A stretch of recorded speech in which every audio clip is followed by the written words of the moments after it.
तो आज आमर यहाँ प्रोग्राम थिला इंटरेस्ट सबवेंशन जोटा सुध छाड़ पैसा एसएचजी माँ मैंने पाँच से मैंने बैंक रु लोन नहीं कि ठीक भाव में सुधटा माने लोन किस्तीटा सुझुंट बोली ओडिशा सरकार तरफ मिशन शक्ति विभाग तरफ आज आमर दानगदी ब्लॉक में 914टा एसएचजी को 48 लाख टंकार सुध छाड़ पैसा फेरस्त होती जोटा कि चेक मध्यम आम प्रदान कलु आउ ए सहित आम माँ मैंने बहुत प्रकार इनकम जेनेटिंग एक्टिविटी करूँ जो से लोन सुझार भी केवल असुविधा करना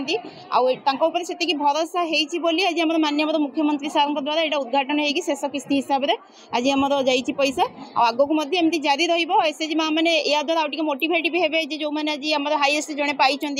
पखापाखि 50,000 टंकार सुध छाड़ पैसा पाई तेणु जन को देखिले आउ जड़े सी शिखब जे मुझे काली एमती सुझी मुझे ठीक भाव में पाइबी आम लाइन डिपार्टमेंट समस्त ऑफिसर्स मैंने भी आसी मिशन शक्ति जहाँ भी सब प्रोग्राम चली कन्वर्जेंस कम चली से विषय भी आउ थे गोटे अवेयरनेस टाइप मेम्बर मान पाखे उपस्थापन करागला तेणु आशा करूँ आगामी दिन में निहाती रिजल्ट भल आसो आ समस्त कोऑपरेशन है निहाती दानगदी ब्लॉक आहरी आगू प्रथम तो मुख्यमंत्री को धन्यवाद समस्त माने महिला मान तरफ मु दानगदी ब्लॉक तरफ ओडिशार सब महिला मान तरफ मिशन शक्ति महिला मान तरफ मुख्यमंत्री को धन्यवाद अर्पण कर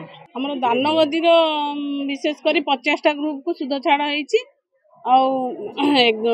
सर्वमोट 11,22,870 टका सुध छाड़ करागला सर्वाधिक जो ग्रुप थिला तार है सुध हार 49,771 टंका सर्वाधिक सुध हार थिला गोटे ग्रुप तेणुक मु महिला मान को एति बार्ता देवा चाहूँगी जे आम महिला माने पैसा को लेकिन उपयुक्त भाव में विनियोग कर उपयुक्त भाव में सुध फेरस्त करंतु आ निजे स्वावलंबी हुंतु आ आगु को बढ़ंतु। धन्यवाद।